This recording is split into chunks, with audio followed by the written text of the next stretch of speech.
Seperti inilah keseharian Dani, salah seorang warga Lima Ulu Palembang, yang menghasilkan uang lewat budidaya landak mini di lahan terbatas yang ada di rumahnya.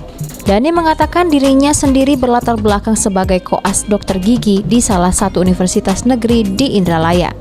Memelihara landak mini ini berawal dari hobi di tahun 2014 yang lalu dan mulai mencoba untuk membudidayakan saat tahun 2015 akhir. Ketertarikannya untuk membudidayakan landak mini karena hewan satu ini memiliki banyak keunikan. Selain memiliki duri di mana landak ini bisa menjadi seperti bola untuk pertahanannya, landak mini ini juga sebenarnya hewan yang aktif pada malam hari, sehingga bisa menemani Anda untuk begadang.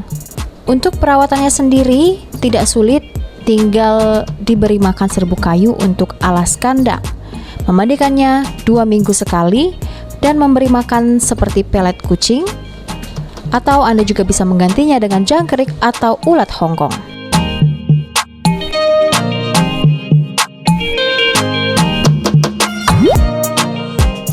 Mulai dari 2014. Untuk ininya dari apa? Budidaya? Kalau untuk budidaya itu mulai start 2015 akhir. Kenapa sih milih landak nih untuk dibudidaya? Karena pertama landak ini kan beda dari yang lain, punya duri. Selain itu dia ini unik, hewan nokturnal, jadi bisa nemenin kita begadang. Kita dewek sekarang gawe apa cak mana? Untuk sekarang masih kuliah, masih koas. Masih koas. Oke. Ada kesulitan?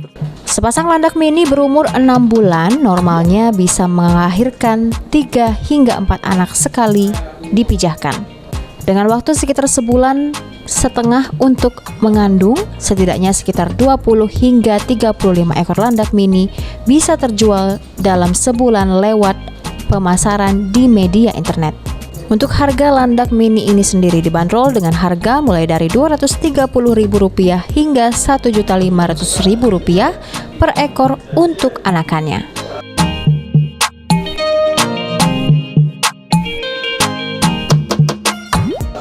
Sandi Pratama, PAL TV.